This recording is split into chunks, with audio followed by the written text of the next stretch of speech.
आदाब नाजरीन, INE today news में आपका खैर मकदम करते हैं। आइए देखते हैं ये तफसीलात। ये road show Nampally assembly constituency के प्रेसिडेंट बनने के बाद न सिर्फ ये पहला शो है, बल्कि नामपल्ली के अंदर ये यंग लीडर जब कदम रखा है तो आपको खुद मालूम है पूरी जमीन हिल जाने वाली है। मैं सिकंदराबाद पार्लियामेंट कॉन्स्टिट्यूंसी के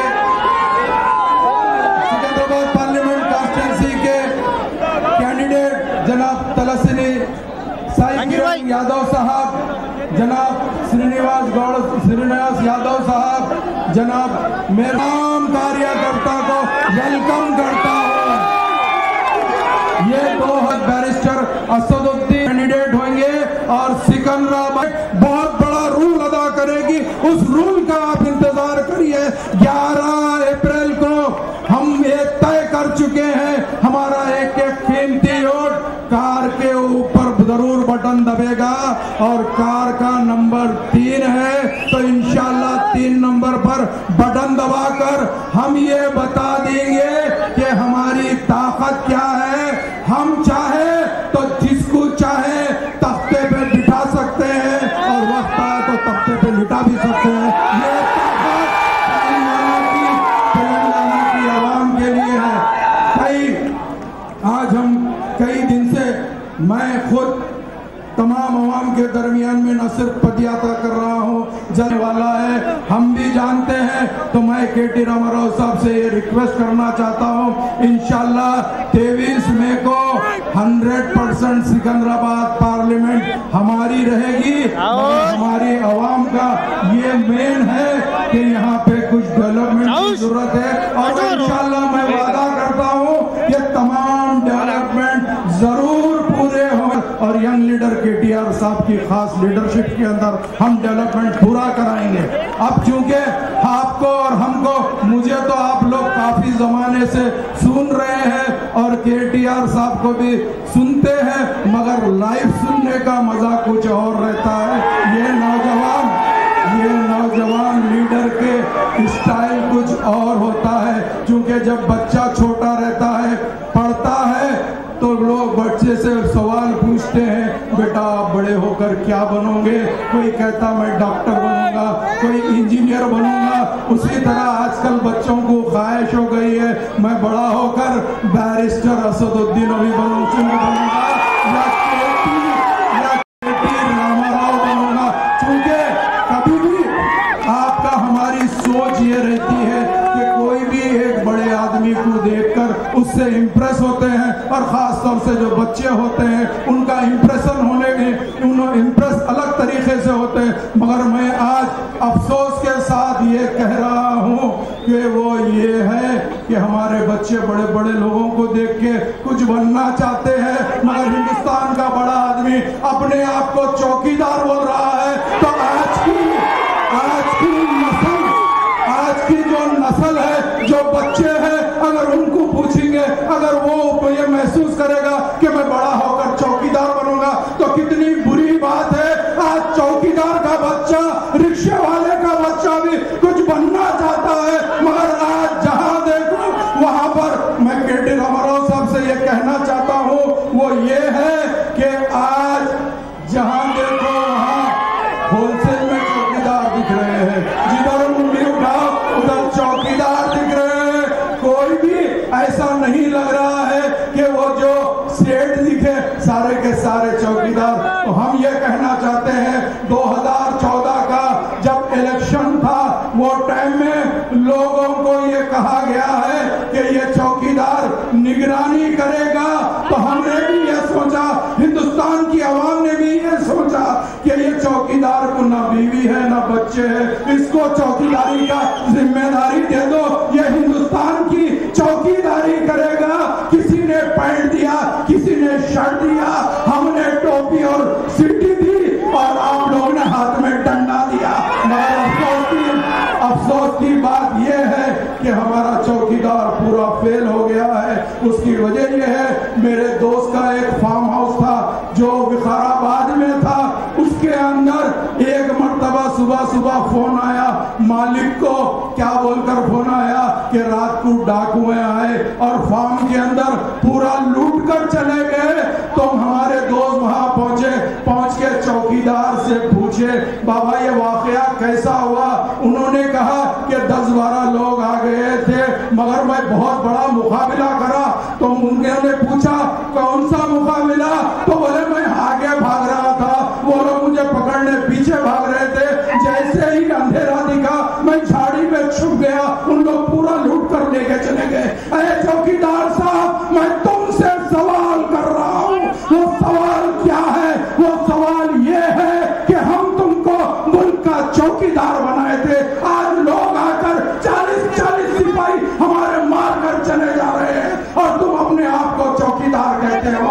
ऐसे चौकीदार की हमको जरूरत नहीं है। आने वाला टाइम ऐसा है कि बेशक आज लोग कहते हैं कि ये 17 जाएंगे तो क्या कर लेंगे, तो मैं इनसे कह देता हूं वो ये है कि 17 की ताकत बहुत बड़ी होती है, वो वक्त दूर नहीं है, ये 17 ही बता देंगे। जैसा आप जानते हैं कि हमारे MP साहब असद साहब ने कहा था, क्या भाई क्या 2 ही लोग काबिल है क्या, और हिंदुस्तान में कोई काबिल नहीं है क्या? 2 लोग के ऊपर ही क्या हिंदुस्तान टिका हुआ है क्या? तो मैं ये कहना चाहता हूं कि हिंदुस्तान में काबिल लोग बहुत ज्यादा है। वो वक्त आ गया है, आपको सोच समझकर अपना वोट डालना है, फैसला करना है, क्योंकि आज मल्लापल्ली के अंदर की जो आवाज निकलेगी इंशाअल्लाह आने वाले टाइम पर दिल्ली का तख्त हिला देगी। मुझे अल्लाह की जात से उम्मीद है, क्योंकि आप जानते हैं हमने पिछले 70 साल से हर एक को आजमाया है, मगर आज आप देखिए 2014 में तेलंगाना बनने के बाद, KCR साहब चीफ मिनिस्टर बनने के बाद लोग कह रहे थे कि भाई तेलंगाना का क्या हाल होगा, मगर आज आप देखिए आज तेलंगाना हिंदुस्तान का नंबर 1 स्टेट बन चुका है। इसीलिए बन चुका है यहाँ पे हमारी माँ बहनें सेफ है, हमारी बहनें सेफ है, कोई फसाद नहीं। तायद करने का मकसद क्या बजट रखा गया है, वो 2000 करोड़ का बजट है। आज से पहले कभी ये बजट नहीं था। पूरे हिंदुस्तान के लिए माइनॉरिटीज के लिए सिर्फ 4000 है और TRS गवर्नमेंट के अंदर तेलंगाना के अंदर 2000 करोड़ का बजट है। और यही KCR साहब TRS गवर्नमेंट ने उर्दू को दूसरी सरकारी जबान दी है। हमारे मासूम बच्चे जो भी स्कूल को जाने के लिए गरीब माँ भाइयों के सामने रखने में यहाँ पे आ गया। पहली बात यह है कि आज तेलंगाना रियासत में KCR साहब ने पिछले 5 साल कैसे काम किया, कैसे आपका खिदमत किया, ये आप ही के आंखों के सामने है।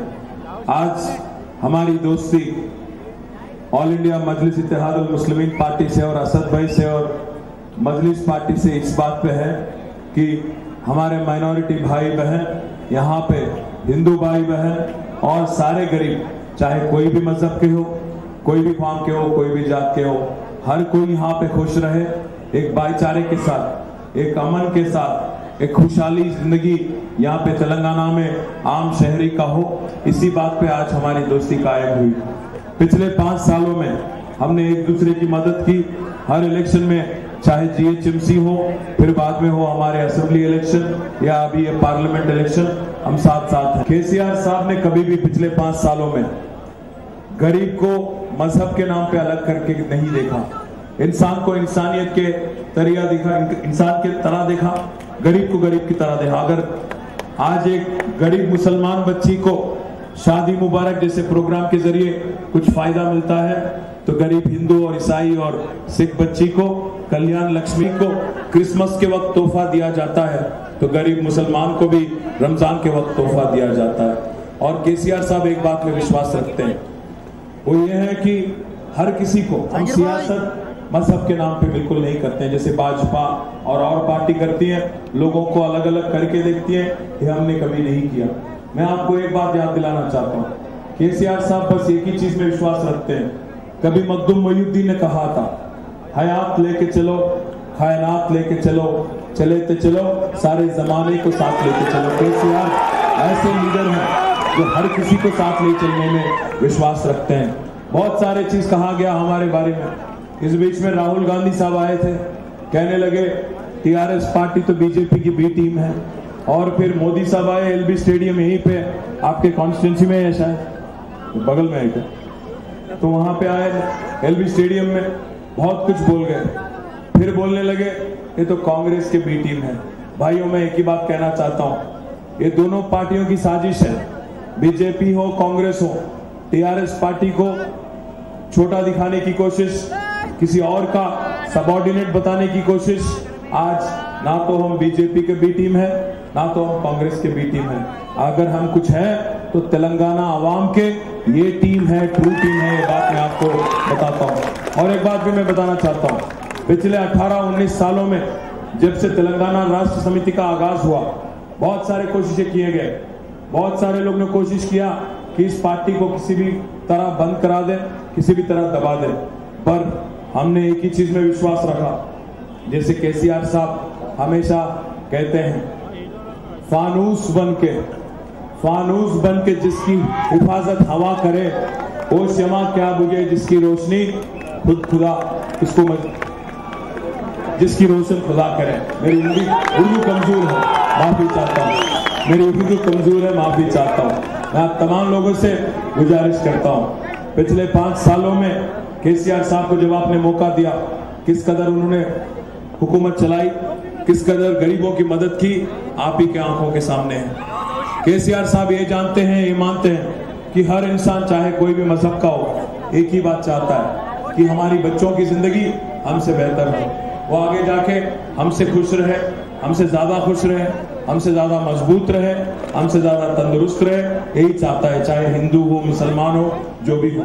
इसलिए वो ये मान के चलते हैं कि हमारी बच्चों की भलाई अगर किसी चीज में है तो तालीम में है, तालीम से ताकत मिलती है। इसलिए आज 206 स्कूलों की, रेसिडेंशियल स्कूलों की आगाज किया गया केसीआर साहब की लीडरशिप में, जिसमें आज 60,000 से ज्यादा माइनॉरिटी बच्चे पढ़ते हैं।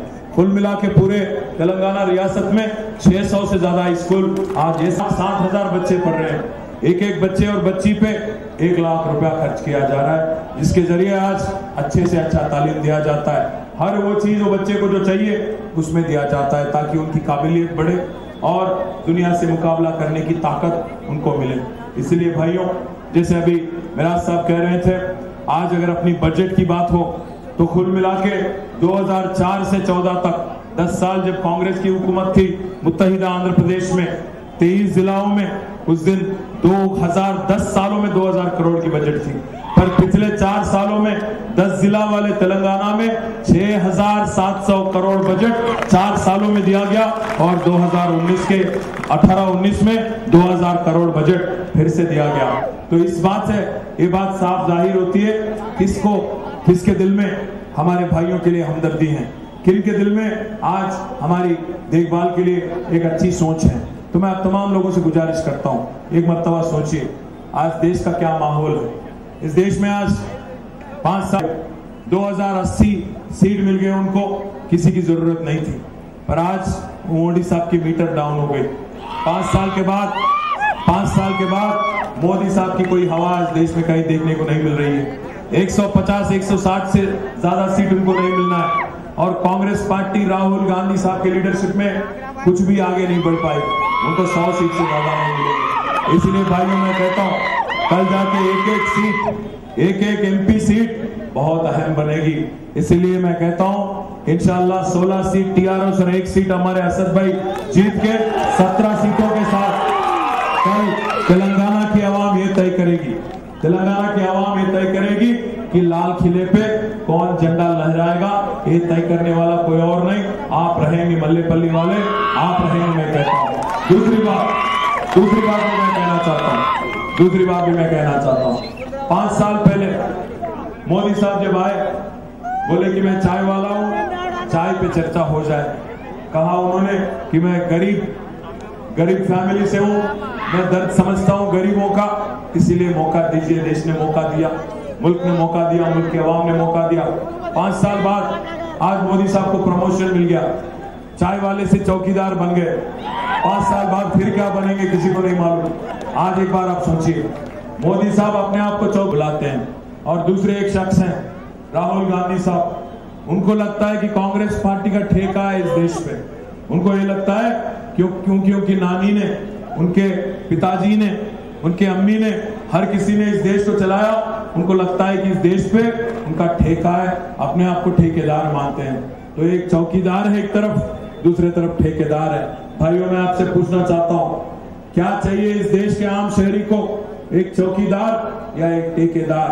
मैं तो कहता हूं भाइयों, अगर मुझसे पूछो तो आज अगर कोई चाहिए इस देश को तो एक जोरदार, एक दमदार, एक असरदार, एक वफादार, एक ईमानदार और एक जिम्मेदार लीडर की जरूरत है। केसीआर साहब जैसे लीडर की सख्त जरूरत है। आज आप एक बार सोचिए, पिछले 5 सालों में जब मुल्क ने मौका दिया मोदी साहब, 2 करोड़ मुलाजिमात हर साल, कुल मिला के 5 सालों में 10 करोड़ लोगों को हम एम्प्लॉयमेंट देंगे, मोदी साहब ने कहा था। उन्होंने ये बात, एक और बात भी कहा था, जरूर गरीब को 15 लाख रुपया अकाउंट में डाल देंगे। जब बड़े नोट रद्द किए गए, उन्होंने कहा 15 लाख रुपया काला धन निकालेंगे, ब्लैक मनी निकालेंगे, गरीब के अकाउंट में 15 लाख रुपया देंगे। मैं पूछना चाहता हूं, किसी को मिला 15 लाख इस मुल्क में? आज किसी को नहीं मिला। तो इसीलिए मैं कहता हूं, आज मोदी साहब के पास कहने के लिए कुछ नहीं है। 5 साल बाद लोगों के पास कुछ बताने के लिए कि मैंने ये किया, फलाना किया, उनके पास कुछ नहीं है। इसलिए फिर बात हो जाती है हिंदू मुस्लिम की, बात हो जाती है मंदिर मस्जिद की, बात आ जाती है इंडिया पाकिस्तान की। मैं तो कहता हूं भाइयों, देख लो, सरहद पे अगर कोई तनाव है तो जरूर हिंदुस्तान में कोई चुनाव है, ये बात आज पक्का है। आज देखिए आप, बार बार यही होता है, कुछ भी करके लोगों को जज्बाती बना दो और कुछ भी करके फिर कोई नया चीज ला दो लोगों के सामने, गुमराह करो और फिर वोट दला लो, जीत जाओ, फिर गद्दी पे बैठ जाओ। यही उनका रवैया, यही उनका साजिश है। मैं तमाम लोगों से, आप तमाम भाइयों से, बहनों से गुजारिश करता हूं, पिछले 5 साल अगर हमसे पूछे कोई कि केसीआर साहब की हुकूमत ने क्या किया, मैं 1 घंटे तक एक तकरीर दे सकता हूं। मिशन भगीरथ, मिशन काकतिया, रैतु बंधु, रैतु बीमा, आज हैदराबाद शहर में 24 घंटा बिजली, LED लाइट, बहुत कुछ कह सकता हूं मैं। पानी की सहूलत बेहतर हुई, बहुत कुछ कह सकता हूं। आज मोदी साहब से पूछिए, बीजेपी से पूछिए, कहने के लिए कुछ नहीं है। इसलिए बार बार आके आज लोगों को एक जज्बाती बनाने की कोशिश, उकसाने की कोशिश बार बार करते हैं। नायकत्व जय तेलंगाना। అందరు ఆడపడుచులకి, అందరు అక్కలకి ఉగాది సందర్భంగా ఉగాది శుభాకాంక్షలు. ఇంత లేట్ అయినా కూడా నన్ను ఆశీర్వదించడానికి వచ్చిన అందరికీ మనస్ఫూర్తిగా ధన్యవాదాలు. మొదటిగా ఒక 32 సంవత్సరాల యువకుడిని, ఒక యాదవ్ కమ్యూనిటీకి చెందిన యువకుడిని పార్లమెంటు మెట్లు ఎక్కియాలని మనస్ఫూర్తిగా ఆశీర్వదించి పంపించిన నా దైవ సమానులు కేసీఆర్ గారికి, నా తండ్రి సమానులు కేటీఆర్ గారికి, మనస్ఫూర్తిగా నన్ను బలపరిచిన మంత్రులకి, ఎమ్మెల్యేలకి అందరికీ పాదాభివందనం చేస్తూ మనస్ఫూర్తిగా ధన్యవాదాలు తెలుపుతున్నాను. మీ అందరూ నన్ను కానీ మీ కడుపులో పెట్టి, మీ ముందు పుట్టి మీ ముందు పెరిగిన వ్యక్తిగా మీ కడుపులో పెట్టుకొని గెలిపిస్తే మీ అందరికీ మంచి పేరు వచ్చేలా పనిచేస్తానని మనస్ఫూర్తిగా కష్టపడి ఒళ్ళు వంచి పార్టీకి మీకు అభివృద్ధి మంచి పేరు తెస్తానని తెలుపుతూ, और माइनॉरिटी भाइयों के लिए बिस्मिल्लाहिर्रहमानिर्रहीम। अस्सलाम वालेकुम मेरे भाई बंधुओं बुजुर्गों। आप सब जानते हैं पिछले 7 साल से 2 पार्टी हुकूमत चला रही है, एक गरीबी हटाने वाला और एक 15 लाख देने वाला। क्या 2 काम हुआ अपने हाथ में? एक भी नहीं हुआ। आप सबको विनती करता हूँ, गुजारिश करता हूँ कि 2 पार्टियों को हटाओ और टीआरएस को जिताओ, क्योंकि टीआरएस सिकंदराबाद पार्टी जीतने वाली पार्टी दिल्ली में हुकूमत बनाते हैं। और अब सबको मालूम हमारा तालुका असद साहब के साथ है। ये चौकीदारी पार्टनरशिप नहीं है, ये एक ऑर्गेनिक पार्टनरशिप है, क्योंकि मेरी अम्मी दारुसलाम में पैदा हुए हैं और मेरा वालिद साहब श्रीनिवास शरफ का शादी डेक्कन कॉलेज में हुआ है। तो ये ऑर्गेनिक, ये 32 साल का हुसैन साहब का भतीजा बता रहा है, अगर मैं पार्लियामेंट चलेगा इधर हर नौजवान पार्लियामेंट चलेगा। ये आप सब करीब से बड़ी कायनात में उस दिन आके 100% बिस्मिल्लाह कह के साई किरण यादव को जिताना, टीआरएस पार्टी को जिताना, ऐसी मैं उम्मीद करता हूं, क्योंकि 16+1 जीते तो ये 15 अगस्त को गोलकोंडा किला में नहीं, मेरे भाई लाल किले पे झंडा लहराएगा अपना सीएम साहब। ऐसा उम्मीद रखते हुए जय तेलंगाना, कार निशान को वोट देना, जय तेलंगाना।